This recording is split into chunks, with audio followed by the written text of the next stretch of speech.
Hi hello friends, ನಾನು Nandini. Welcome to my YouTube channel.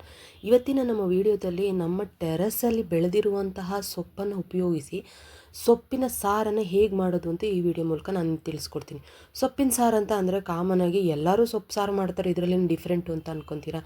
ಇಲ್ಲ, ಇಲ್ಲಿ ನಮ್ಮ ಮನೆಯಲ್ಲಿ ಒಂದು ಟೆರಸ್ ಮೇಲೆ ವಿಶಿಷ್ಟವಾದ ಹಲವಾರು ಹಲವಾರು ರೀತಿಯಲ್ಲಿ ಸೊಪ್ಪುಗಳನ್ನ ನಾನು ಬೆಳೆದಿದ್ದೀನಿ. ಎಲ್ಲ ಥರದ ಸೊಪ್ಪುಗಳನ್ನ ಅಂದರೆ ಆರೋಗ್ಯಕರವಾಗಿ ನಮಗೆ ಬೇಕಾಗಿರುವಂಥ ಸೊಪ್ಪುಗಳಿಂದ ನಾನು ಸೊಪ್ಪು ಸಾರು ಹೇಗೆ ಮಾಡೋದು ಅಂತ ಈ ವಿಡಿಯೋ ನಿಮ್ಮ ಮೂಲಕ ನಿಮಗೆ ತಿಳಿಸ್ಕೊಡ್ತೀನಿ.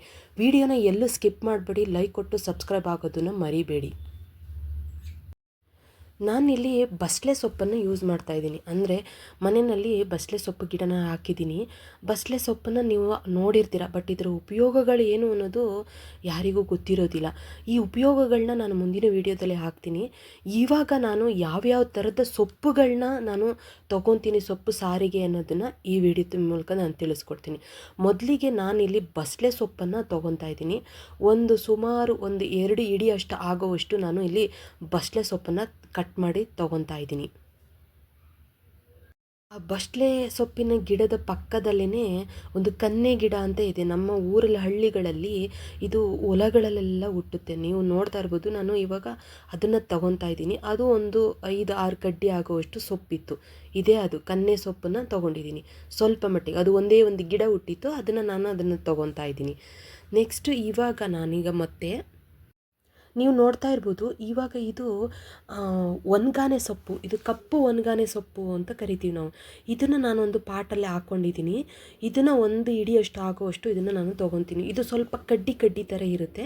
ಆ ಕಡ್ಡಿ ಎಲ್ಲ ತೆಗೆದುಬಿಟ್ಟು ಬರೀ ಎಲೆ ಅಂಥದ್ದು ಮಾತ್ರ, ಮುಂದೆ ತುದಿ ಅಂಥದ್ದು ಮಾತ್ರ ನಾವಿಲ್ಲಿ ಕಟ್ ಮಾಡಿ ತೊಗೋಬೇಕು. ನಾನಿವಾಗ ಅದನ್ನೆಲ್ಲ ಕಟ್ ಮಾಡಿ ತೊಗೊತಾ ಇದ್ದೀನಿ. 1 ಇಡಿಯಷ್ಟು ಆಗುವಷ್ಟು ಇಲ್ಲಿ ಒಣಗಾನೆ ಸೊಪ್ಪು ಸಿಕ್ಕಿದೆ ನನಗೆ.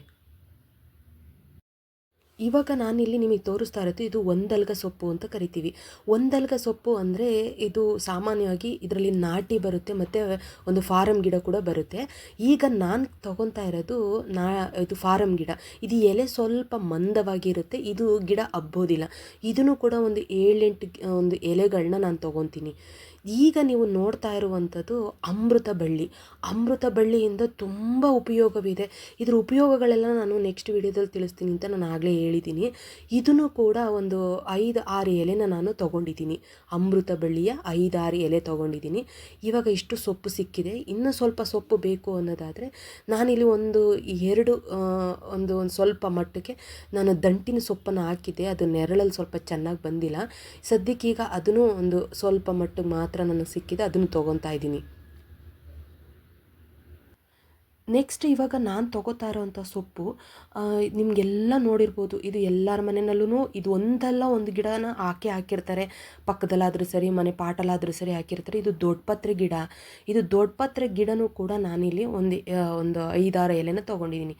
ಈಗ ನೀವು ನೋಡ್ತಾ ಇರುವಂತಹ ಸೊಪ್ಪು ಬಿಳಿ ಒಣಗಾನೆ ಸೊಪ್ಪು ನೀವು ನೋಡ್ತಿರ್ಬೋದು. ನೀರು ಎಲ್ಲೆಲ್ಲಿ ಇರುತ್ತೋ, ನೀರಿನ ಅಂಶ ಜಾಸ್ತಿ, ಅಲ್ಲೆಲ್ಲ ನಾವು ಈ ಬಿಳಿ ಒಣಗಾನೆ ಸೊಪ್ಪನ್ನು ನಾವು ನೋಡ್ಬೋದು. ಅದು ಹೂವು ಇರುತ್ತೆ, ಬೆಳ್ಳಗೆ ವೈಟ್ ಕಲರು ಹೂವು ಇರುತ್ತೆ. ಅದನ್ನೆಲ್ಲ ತೆಗೆದು ಬರೀ ಎಲೆ ಮಾತ್ರ ತೊಗೋಬೇಕಾಗುತ್ತೆ. ನೀವು ಈಗ ನೋಡ್ತಾ ಇರೋದು ನಾಟಿ ಒಂದಲ್ಗ ಸೊಪ್ಪು. ಇದು ಹಬ್ಬುತ್ತೆ. ಅದನ್ನು ನಾನು ಒಂದು 7-8 ಎಲೆನ ನಾನು ತೊಗೊಂಡಿದ್ದೀನಿ.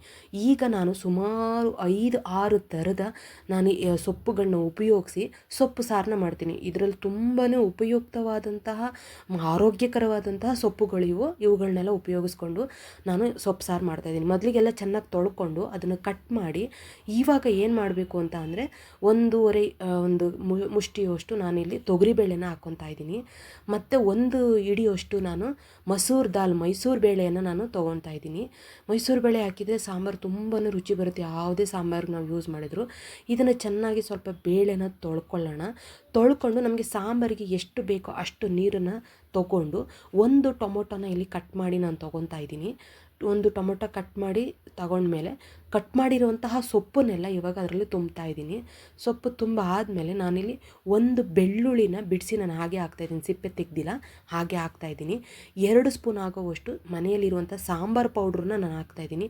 ರುಚಿಗೆ ತಕ್ಕಷ್ಟು ಉಪ್ಪನ್ನು ಹಾಕಿ ಒಂದು 4-5 ವಿಷಲ್ನ ಕೂಗಿಸ್ಕೊಳ್ಳೋಣ. ಯಾಕೆ ಅಂದರೆ ಇದರೊಳಗಡೆ ಏನು ತೊಗರಿಬೇಳೆ ಸೊಪ್ಪು ಎಲ್ಲ ಏನಿದೆಯೋ ಅದು ಚೆನ್ನಾಗಿ ಬೇಯಬೇಕು. ಆವಾಗ ಇದನ್ನು ಓಪನ್ ಮಾಡಿ ತೋರಿಸ್ತಾ ಇದ್ದೀನಿ ನೋಡಿ. ಇದೀಗ ಎಲ್ಲ ಚೆನ್ನಾಗಿ ಬೆಂದಿದೆ. ಇದರಲ್ಲಿ ಮೇಲ್ಗಡೆ ನೀರಂತ ಅಂಥದ್ದನ್ನು ನಾನು ಇನ್ನೊಂದು ಪಾತ್ರೆಗೆ ಸುರ್ಕೊತಾ ಇದ್ದೀನಿ.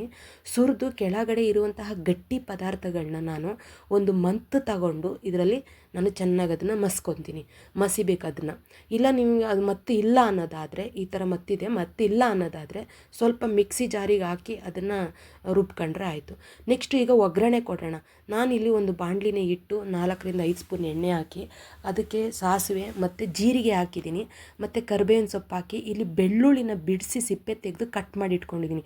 ಅದು ಬ್ರೌನ್ ಕಲರ್ ಬರೋವರೆಗೂ ಚೆನ್ನಾಗಿ ಎಣ್ಣೆನಲ್ಲಿ ಫ್ರೈ ಮಾಡ್ಕೊಳ್ಳೋಣ. ಒಂದು 3 ಒಣಮೆಣ್ಸಿನ್ಕಾಯಿ, ಒಂದು ದಪ್ಪ ಈರುಳ್ಳಿನ ಕಟ್ ಮಾಡಿಕೊಂಡು ಅದು ಚೆನ್ನಾಗಿ ಅದು ಬ್ರೌನ್ ಕಲರ್ ಬರಬೇಕು ಎಲ್ಲ, ಆ ಥರ ಅದನ್ನು ಚೆನ್ನಾಗಿ ಎಣ್ಣೆನಲ್ಲಿ ಫ್ರೈ ಮಾಡ್ಕೋಬೇಕು. ಈರುಳ್ಳಿ ಬೆಳ್ಳುಳ್ಳಿ ಎರಡೂ ಚೆನ್ನಾಗಿ ಬ್ರೌನ್ ಕಲರ್ ಬಂದಿದೆ ಇವಾಗ. ಈಗ ಅದನ್ನು ನಾನು ಏನು ಸೊಪ್ಪು ಸಾರು ಇದೆಯೋ ಅದರೊಳಗಡೆಗೆ ಅದನ್ನ ಸುರಿತಾ ಇದ್ದೀನಿ. ಸುರಿದು ಇದನ್ನು ಚೆನ್ನಾಗಿ ತಿರುವಿ ಒಂದು ಮುಚ್ಚಳ ಹಾಕಿ ಒಂದು 5 ನಿಮಿಷ ಇದನ್ನು ಚೆನ್ನಾಗಿ ಬೇಯಿಸ್ಕೊಂಡ್ಮೇಲೆ ಸೂಪರಾಗಿರೋ ಆರೋಗ್ಯಕರವಾದಂತಹ ತುಂಬ ಟೇಸ್ಟಿ ವೆರಿ ಸಿಂಪಲ್ಲಾಗಿ ಮಾಡುವಂತಹ ಸೊಪ್ಪಿನ ಸಾರು ಇದು. ನೋಡಿದ್ರಲ್ಲ ಫ್ರೆಂಡ್ಸ್, ನಮ್ಮ ಟೆರೆಸಲ್ಲಿ ಬೆಳೆದಿರುವಂಥ ಸೊಪ್ಪನ್ನು ಉಪಯೋಗಿಸಿ ನಾನು ಇಲ್ಲಿ ಸೊಪ್ಪಿನ ಸಾರನ್ನು ಹೇಗೆ ಮಾಡಿದೆ ಅಂತ. ಈ ವಿಡಿಯೋ ಎಲ್ಲರಿಗೂ ಇಷ್ಟ ಆಯಿತು ಅನ್ಕೋತೀನಿ. ಸೊಪ್ಪಂದರೆ ಎಲ್ಲ ಸೊಪ್ಪನ್ನು ತೊಗೊಂಡು ನೀವು ಇದೇ ಥರ ನೀವು ಸೊಪ್ಪು ಸಾರನ್ನ ಮಾಡಬಹುದು. ಹೊಸದಾಗಿ ಅಡುಗೆ ಕಲಿಯೋ ಅಂಥವ್ರು ಸೊಪ್ಪು ಸಾರು ಹೇಗೆ ಮಾಡೋದು ಅಂದರೆ, ನೀವು ಯಾವ ಥರ ಸೊಪ್ಪನ್ನು ತೊಗೊಂಡ್ರೂ ಕೂಡ ಮಾಡುವ ಮೆಥಡ್ ಒಂದೇ ಥರ ಆಗಿರುತ್ತದೆ. ಈಗ ನೋಡ್ಕೊಂಡ್ರೆ ತುಂಬ ಸುಲಭವಾಗಿ ರುಚಿಕರವಾಗಿ ಎಷ್ಟು ಬೇಗ ನಾವು ಸೊಪ್ಪು ಸಾರನ್ನ ಮಾಡಬಹುದು ಅಂತ. ಈ ವಿಡಿಯೋ ಎಲ್ಲರಿಗೂ ಇಷ್ಟ ಆಯಿತು ಅನ್ಕೋತೀನಿ. ಲೈಕ್ ಕೊಟ್ಟು ಸಬ್ಸ್ಕ್ರೈಬ್ ಆಗೋದನ್ನು ಮರಿಬೇಡಿ. ಮುಂದಿನ ವಿಡಿಯೋದೊಂದಿಗೆ ನಿಮ್ಮೊಂದಿಗೆ ಬರ್ತೀನಿ. ನೀವು ಒಂದು ಸಲ ಟ್ರೈ ಮಾಡಿ ಹೇಗೆ ಬಂತು ಅಂತ ಕಮೆಂಟ್ಸ್ ಮೂಲಕ ತಿಳಿಸಿ.